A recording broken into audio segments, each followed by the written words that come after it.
पाकिस्तान और अमेरिका के कंटेस्ट में आज बल्कि मैं शहीन सबाई साहब का पीस पढ़ रहा था, तो उन्होंने जिस तरीके का एनालिसिस दिया है वो बिल्कुल एक तरह का ठीक एनालिसिस है कि ये बातें पहले ही पाकिस्तान में हो रही थी, आपके अखबारात में हो रही थी और ये चीज़ें हो रही थी, और हम तो डेली देखते थे कि मीटिंग्स हो रही हैं।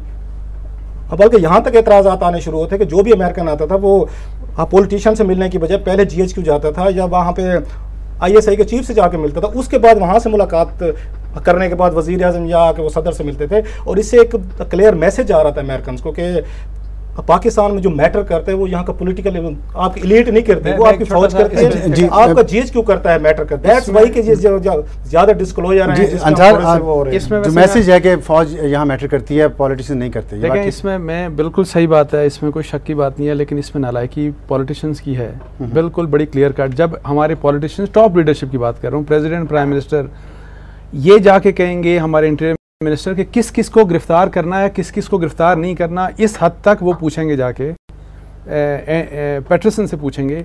जिस तरह इन्होंने डिटेल्स बात की, आर्मी चीफ ने जाके पूछा, यानी उनको बताया कि हम ये करने जा रहे हैं रिगार्डिंग कैरी लूगर बिल, वो जाके इसी तरह की निटी-ग्रिटी डिस्कस करते हैं। भाई आप उनसे डिस्कस क्यों करते हैं, मुझे समझ नहीं आती। और मैं ये समझता हूँ अगर देखें, अगर हमारी क्लीन लीडरशिप होती, पॉलिटिकल लीडरशिप क्लीन होती, तो जिस तरह फ़र्ज़ करें इनके मतलब विकीलीक्स में कुछ भी ना आया होता और सिर्फ ये चीज़ें आर्मी के मतलब आई होती, तो मेरा ख्याल है कि आर्मी चीफ को रिटेन करना, उनको कंटिन्यू करना उनके लिए। आपका मतलब है कि सियासतदान जो हैं वो ज़्यादा, मैं कहता हूँ उनकी बहुत बड़ी रिस्पॉन्सिबिलिटी, उनकी बहुत ज़्यादा जिम्मेदारी है और उन्हें चाहिए था कि वो बेहतर होते तो ये नौबत ना आती। मैं थोड़ा सा इसमें कॉन्टेक्स्ट हमें डालने की ज़रूरत है। देखिए, ये कोई नई चीज़ नहीं है कि अमेरिका का पाकिस्तान के अंदर असर रसूख, ये तो 52 में या 1950 में शुरू हो गया था, जब पाकिस्तान ने रूस को छोड़ के अमेरिका की तरफ हमारे गुलामी की ये हद कभी नहीं, पस्ती हमने, इससे ज्यादा पस्ती हमने कभी नहीं देखी। बेशक, लेकिन मैं ये कहना चाहता हूँ कि असर रसूख हमेशा रहा। ठीक, अच्छा, फिर आपके यहाँ ख़ास तौर पे अभी करंट दौर के अंदर जब मुशर्रफ साहब की हुकूमत थी यहाँ पे, तो मुशर्रफ साहब की हुकूमत के अंदर 9/11 हुआ, उसके बाद क्या अमेरिका का रोल पाकिस्तान के अंदर 9/11 के कॉन्टेक्स्ट के अंदर, अफगानिस्तान की वॉर के अंदर बहुत ज़्यादा बढ़ नहीं गया? क्या जितने भी आप गलत वॉर है या सही वॉर है वो दूसरी डिबेट है, लेकिन उनका असर रसूख, फिर आज आप $20 अरब अमेरिका के आशीर्वाद या डायरेक्टली उनसे ले रहे हैं। अच्छा, आपकी इकोनॉमी इतनी डिपेंडेंट है इन चीज़ों के ऊपर, तो आप किस तरीके से अब आप मांगते भी हैं? एक सवाल की इजाज़त दीजिए, एक सवाल की सिर्फ इजाज़त है। कहते हैं जी कि अच्छा बिल्कुल ठीक है, नहीं होना चाहिए, तो नहीं होना चाहिए, लेकिन क्या करें? हमारा आज का मौजू यही है कि एक खुद मुख्तार रियासत है ये तफैली, तो हम क्यों फिर डिक्लेयर नहीं करते कि हम एक तफैली रियासत, जब $20 अरब हम खुद मुख्तारी छोड़ना चाहते हैं? इन इफेक्ट सॉवरेंटी जब से ग्लोबलाइजेशन हुई है दुनिया के अंदर, ये एक क्वालिफाइड टर्म बन चुकी हुई है। तो इसका मतलब है कि हमें ये क्वालिफाइड टर्म है जी, क्वालिफाइड टर्म है। Even America is not sovereign. जिस तरह ये भाई साहब बता रहे थे, $14 ट्रिलियन की इकोनॉमी में $13 ट्रिलियन का कर्ज है, जिसमें से बहुत ज्यादा, सबसे ज्यादा कर्ज तो चीन के ऊपर।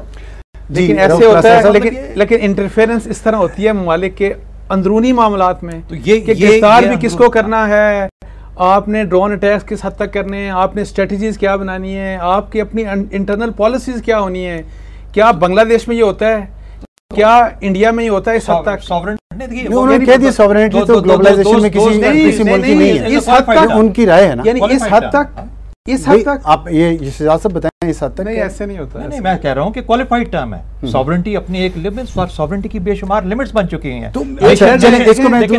स्टेट्स अपनी रेड लाइन कुछ ना कुछ, मेरी बात सुने, हमने उस रेड लाइन को क्रॉस किया है बहुत जगहों में। अंसार अब्बासी ने, देखो बात सुनो, अभी जब आपने उनकी सप्लाईज बंद की तो आपकी रेड लाइन को क्रॉस करते हुए फिजिकल मैनिफेस्टेशन हुई कि नहीं? ड्रोन अटैक्स बताएं, रेड लाइन क्रॉस है कि नहीं? अच्छा, ये बताइएगा शिजा साहब, एक सिर्फ छोटा सा सवाल, फिर हम रऊफ क्लास्टर की तरफ जाते हैं कि अगर सॉवरेनिटी की बात हो रही है, तो चले सॉवरेनिटी आपने कहा कि ग्लोबलाइजेशन में लिमिटेड हो गई है, तो क्या ये पॉलिसी ठीक है कि पाकिस्तान दूसरे मुल्कों में अपना असर रसूख बढ़ाने की जो कोशिश करता है, इस हालात के बावजूद जब हम एक तोफैली रियासत हैं, क्या हमें स्ट्रेटेजिक डेप्थ की बातें सोचनी चाहिए? आप तो फैली रियासत किसी एक कॉन्टेक्स्ट में, रिलेटिव सेंस में किसी मुल्क के साथ होंगे, जो कि आप इस वक्त हैं, क्योंकि आप फायदे हासिल कर रहे हैं उन मुल्कों से, और आप बाकी मुल्कों के साथ हो सकते हैं, फायदे आवाम को तो नहीं पहुंच रहे। जो दूसरा सवाल है, वो एक बहस दूसरी हो जाएगी, आपको एक और प्रोग्राम करना पड़ेगा। ठीक है। अच्छा, जो दूसरी जो चीज़ है वो ये है कि लेकिन किसी और मुल्क के कॉन्टेक्स्ट में शायद आप तो फैली रियासत ना हो, इसीलिए कहते हैं रिलेटिव सेंस। कोई मिसाल मैं आपको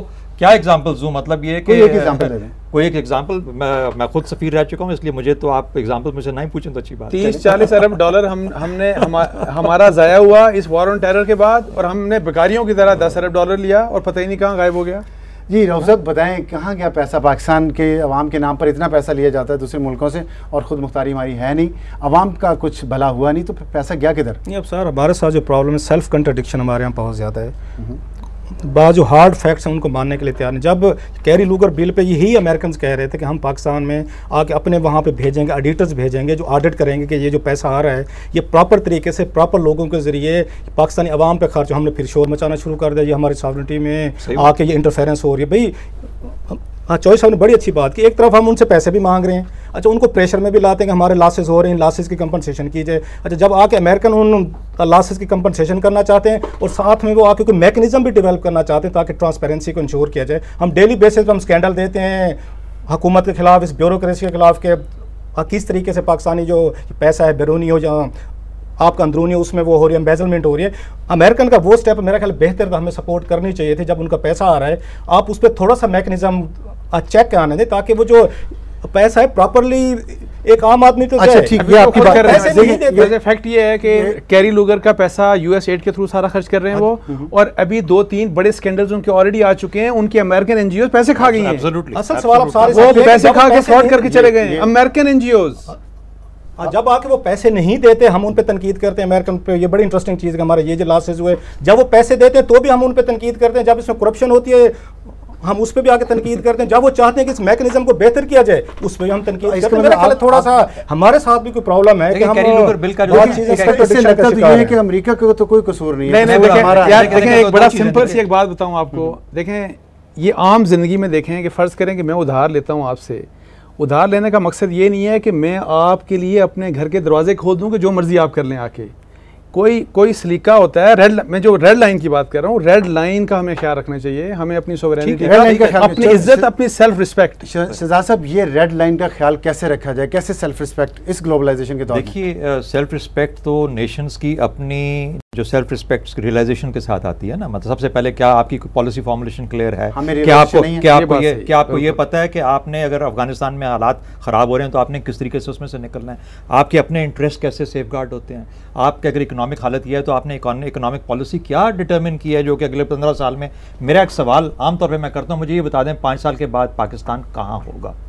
हम आज इसी आपके प्रोग्राम के तवज्जुह से मैं किसी पाकिस्तानी से पूछता हूं कि मुझे बताओ कि आपकी उम्मीद, आपकी विजन क्या है कि 5 साल के बाद पाकिस्तान क्या होगा, 10 साल के बाद क्या होगा, 15 साल के बाद? ये बड़ा अहम सवाल और जब नहीं है तो फिर यही हाल होगा। आप ये बताइएगा कि शहजाद साहब ने जो सवाल उठाया कि पाकिस्तान 5 साल बाद या 10 साल बाद कहाँ होगा, आप बताएं, मुख्तसरन बताइएगा, ब्रेक पे हमने जाना है, कि क्या हमारे पास कोई ऐसा इदारा रह गया है जिस पर हम एतमाद करें और 10 साल बाद या 5 साल बाद पाकिस्तान बेहतरी के रास्ते पर चल पड़े? अब सर मैं तो बड़ा पॉजिटिव हूँ, मेरा ख्याल है ये चीज़ें बेहतरी की तरफ जा रही है, पर्टिकुलर जब से ब्रॉडकास्टिंग मीडिया है, जुडिशरी ने एक्टिव रोल प्ले किया है, एक आम कॉमन आदमी तक डायरेक्ट इन्फॉर्मेशन ने जाना शुरू किया। एक जो अच्छी चीज़ हो रही है पाकिस्तान में जो हम नोट नहीं कर रहे कि एक आम आदमी पहली दफ़ा इन 62 साल में पाकिस्तान के बारे में कंसर्न हुआ है और उसको फिक्र पड़ी है कि यार इस मुल्क का क्या हो रहा है, और जब ये रियलाइजेशन आती है ग्रास रूट लेवल पे कि पाकिस्तान का क्या बनेगा तो मैं इसको पॉजिटिव साइन लेता हूँ। पहले ये होता रहा कि लोगों तक इन्फॉर्मेशन ये जाती ही नहीं थी कि इस्लामाबाद बैठे हुए लोग क्या कर रहे हैं, आपकी आर्मी क्या कर रही है, आपके पॉलिटिशियन क्या कर रहे हैं। एक नई ग्लोबलाइज्ड वर्ल्ड में ये सारी चीज़ें जो विकीलीक्स ने कितनी हमारी इंफॉर्मेशन में इजाफा किया, कितनी अवेयरनेस दी, ये बड़ी तो मेरा ख्याल है बेहतरी की तरफ बात की है। और वक्त हुआ एक ब्रेक का, ब्रेक के बाद हम आपको बताएंगे कि मेरिट बम धमाके का और लोअर दीन में जो धमाका हुआ था उसका विकीलीक्स के इंकशाफात से क्या ताल्लुक है और किस तरह उसने पाकिस्तान में सिविलियंस की लाइफ को ख़तरे में डाल दिया है। इस पर हम आपको कुछ चीज़ें बताएंगे, जो मिसिंग लिंक्स अभी हमने आपको थोड़ी देर पहले दिखाए, थोड़े से और दिखाएंगे। हमारे साथ रहिएगा, मिलते हैं ब्रेक के बाद।